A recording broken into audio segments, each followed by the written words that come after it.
And even our youngsters, the things that they love, if it is football, they don't love your football. Young men are busy on a daily basis watching English football. Manchester United, Arsenal, Chelsea. And if they move away from England, they go to Paris Saint-Germain. If they move a little, they go to Spain, Real Madrid, Barcelona. And if they move away, they go to Italy, Roma. Oh, Africa. You'll never hear a young football enthusiast in Lesotho talking about Kaizer Chiefs, or Orlando Pirates, or Mufulira Wanderers, or St. George's in Ethiopia.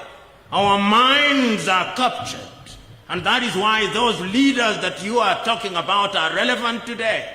Because until the day that we liberate our minds, we will remain weak. We of the old generation, and I believe it is also true here in Lesotho, when you have gone to school and you are in the middle class, you don't want your children to speak your mother tongue. You want them to speak English. When they speak Sesotho, you warn them. That is not good. We love the things that the colonialists taught us. If you go to the former French colonies, they want them to speak French. If you go to the former Portuguese colonies, you want them to speak Portuguese. And we do not stop there. When we go into the restaurants, the food that we order and love is English, French, complete by describing potato chips as French fries, even when they are grown here in Lesotho. You and me recognize how weak Africa is. Writing in 1963 in a book entitled Africa Must Unite, Kwame Nkrumah says, Africa may be in a position to free herself politically. She may even be in a position to free herself economically.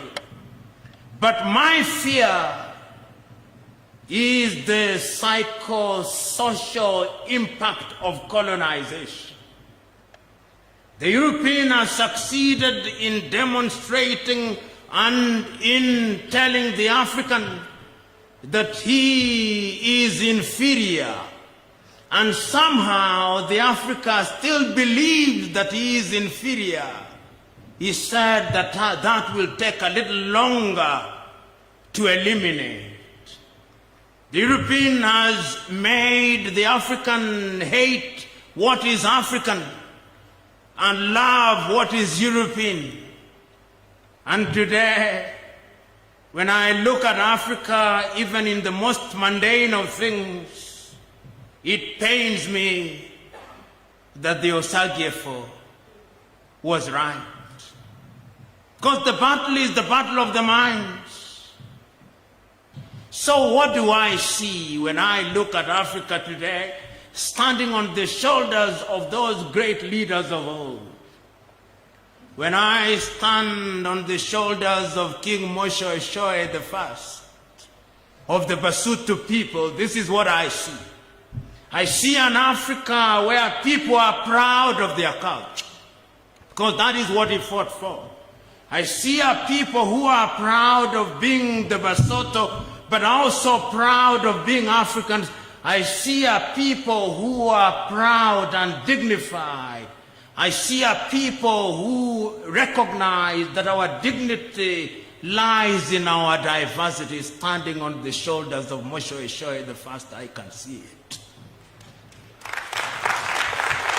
When I stand on the shoulders of the Osagie for Kwame Nkrumah, accuse me all you want, call me intellectually lazy, call me a romanticist, call me naive, but when I stand on the shoulders of the Osagie for Nkrumah, this is the Africa that I see.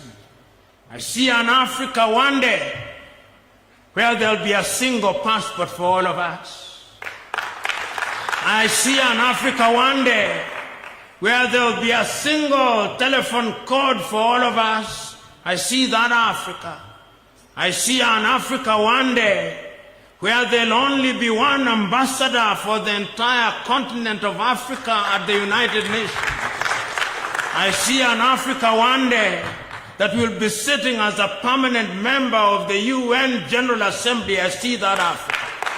I see an Africa one day where the defense forces of Lesotho will be merged into an African defense force. I see that Africa. I see an Africa one day where the Maloti will be dead. I see an Africa where the Rand will be dead, the shilling will be dead, the Kwanza will be dead, the Kwacha will be dead, the Birr will be dead. All these useless currencies will be dead, and there'll only be one currency, the Afro, or whatever name we choose to give it. I see an Africa one day where we will not be walking around the world with bowls in our hands begging for vaccines. I see an Africa where when we go into the classrooms, our children will not be taught the parts of a tree, but they'll be taught the value of a tree. And we shall make our own medicine. I see that Africa. That Africa I see when I stand on the shoulders of the Osagie for Kwame Nkrumah. I see an Africa as I stand on the shoulders of Thomas Sankara, an Africa where we will define ourselves, an Africa where we will reclaim the thing that had been taken out of us, so that like Thomas Sankara came and renamed Upper Volta into Burkina Faso, I see an Africa one day where Livingstone in Zambia will no longer be Livingstone. It shall have an African name. I see an Africa where there'll be no Blantyre. I see an Africa where there'll be no Victoria Falls. We shall call it Musio Tunya Falls. I see that Africa. I see an Africa where all these colonial names will disappear. I see an Africa where my children and children's children will no longer bear the name of Patrick, which I have no relation to, but will have an Africa name. I see that Africa. And when I stand on the shoulders of Muammar al-Gaddafi, I see an Africa where we will have unity in diversity, where the color of our skin will not be the determinant factor, but our fidelity to the continent of Africa. I see that Africa. And when I stand on the shoulders of John Joseph Pombe Magufuli, I see an Africa that will utilize our own resources, so that when she is dealing with the Chinese, when she's dealing with the Europeans and the Americans and the Indians, she will be dealing with them on the basis of equality. An Africa that will sit at the dinner table of civilization, not under the table where she is eating crumbs. I look at that Africa and I see it when I stand on the shoulders of John Joseph Pombe Magufuli.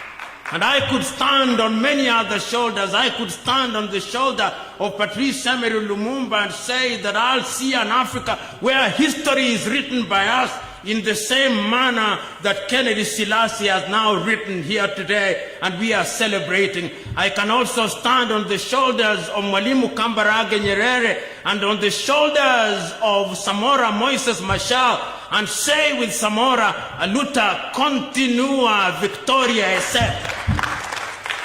Ladies and gentlemen, when I stand on the shoulders of these great men, I see great things.